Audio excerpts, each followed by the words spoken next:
Right guys, welcome back to the Danger Pit. It's September, it's cold, it's dark, it's overcast. It might rain. Perfect for a good British barbecue. Let's go to the shops and get some goodies.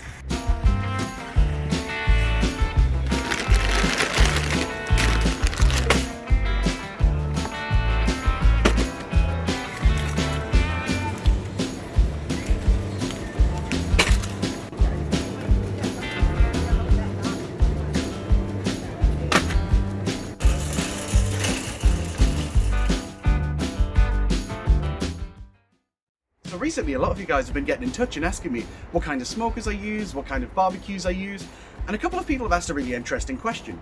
Can you use an offset smoker as a grill? And the answer is yes, you can. So I thought it might be cool if I show you guys how I set my Tepro Biloxi up for some direct heat grilling.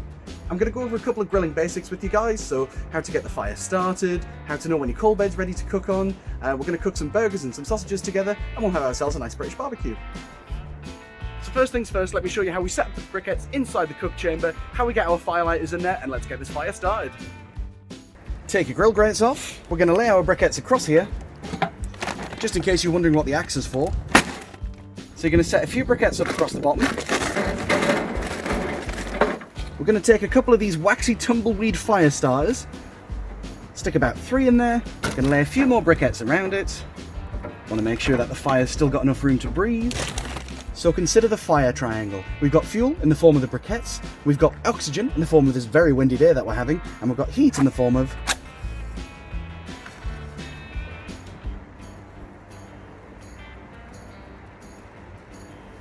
Now that these guys are started, we're not going to stifle them. You need to make sure that you've got airflow going to them, but we're going to build up around the fire starters.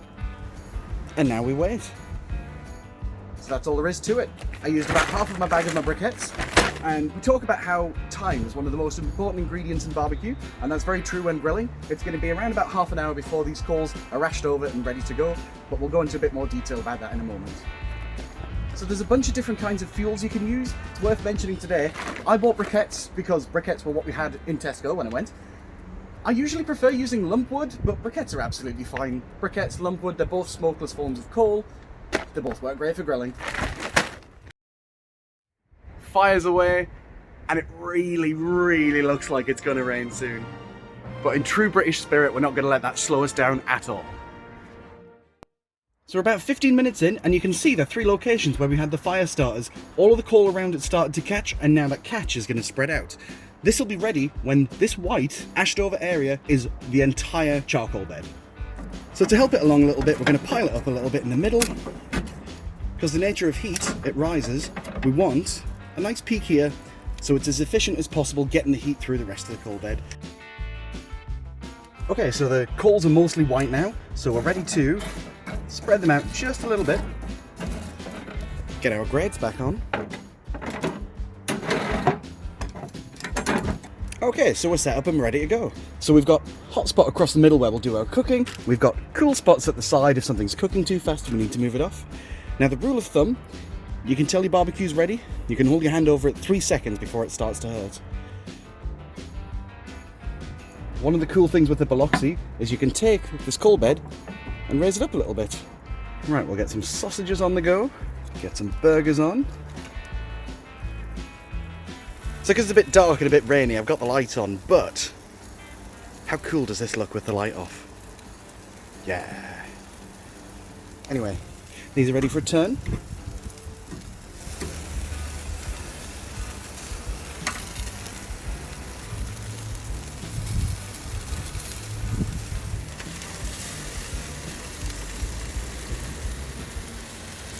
I hope you guys can hear that sizzle.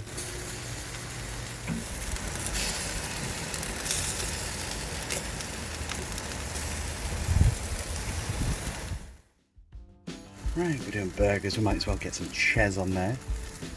So you've got 2 ways of checking to make sure your food's ready. 1, you just keep cooking it until it's completely jet black like charcoal, or 2, get your temperature probe in there.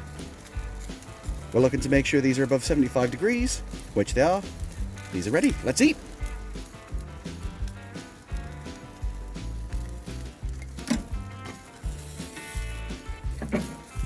And that is how you grill with an offset smoker.